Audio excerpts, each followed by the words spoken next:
Graph to compound inequality. We have two inequalities here, and they are combined with the word or.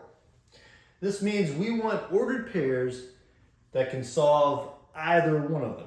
It can solve this one, or both. All right, so what we're going to do is we're going to graph each of them on the same coordinate system. We're going to find the solutions of each of them with shading, and then the shaded parts will be the solutions.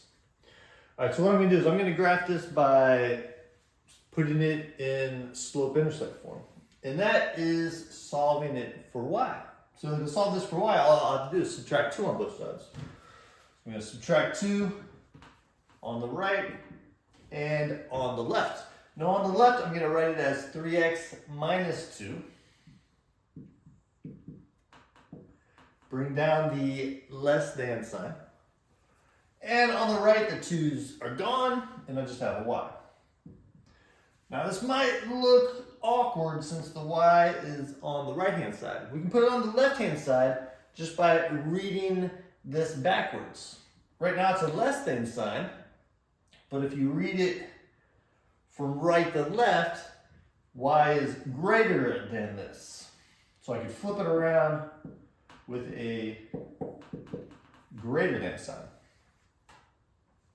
All right, now it's in slope-intercept form. I can graph it as if this was an equal sign. This tells you where it crosses the y-axis. It's going to cross at -2, so I'm going to put a dot at -2.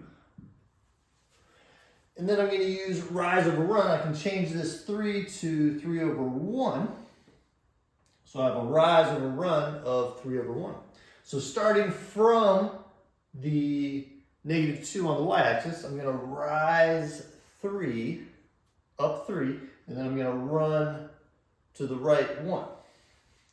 So starting from here, I'm going to rise 3 units, 1, 2, 3, and then a run of 1. So it's going to put a dot right there. Now I'm going to draw the line, but there's 2 options. It's either going to be solid or dashed, depending on the inequality sign. If it's a strictly greater than or strictly less than, you make the line dashed. If there's an equal sign with the inequality, like we have here, then you make the line solid. This one does not have an equal sign with it, so we're going to make the line dashed. Got a ruler, so I'm going to draw a line through these 2 points, making the line dashed. Make it nice and long.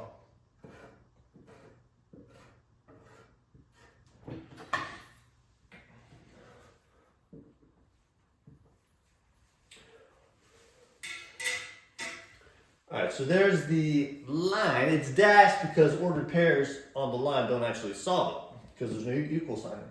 Now the solution is either going to be the shaded part above it or the area below it. And we figure out which side to shade. If it's in slope-intercept form, we just look at the sign. If it's a greater than, you shade above. If it's a less than, you shade below. This one's a greater than, so I'm going to shade above.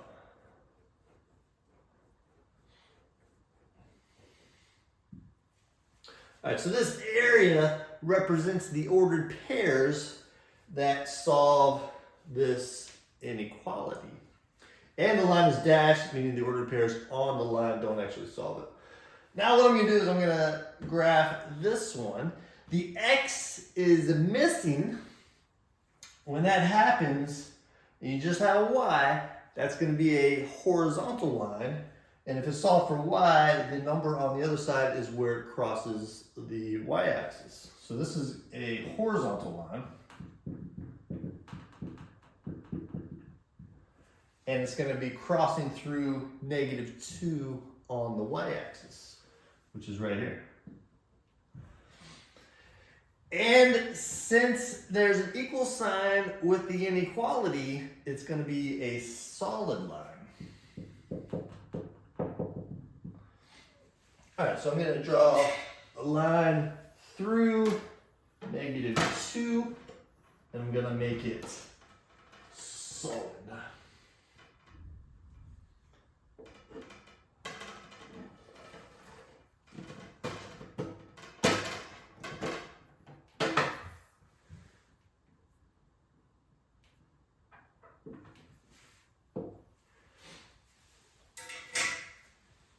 And then again, the solutions are either going to be the area above it or below it, depending on this. It's a left-hand side, so I'm going to shade below.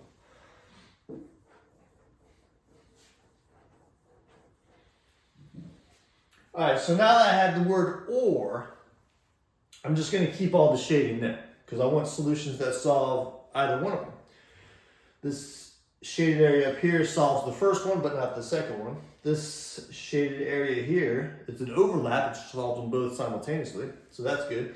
And this area here solves the second one, but not the first one. And it has the word or, which means I want solutions that solve either one. So I'm just going to keep all this shading there. There you go.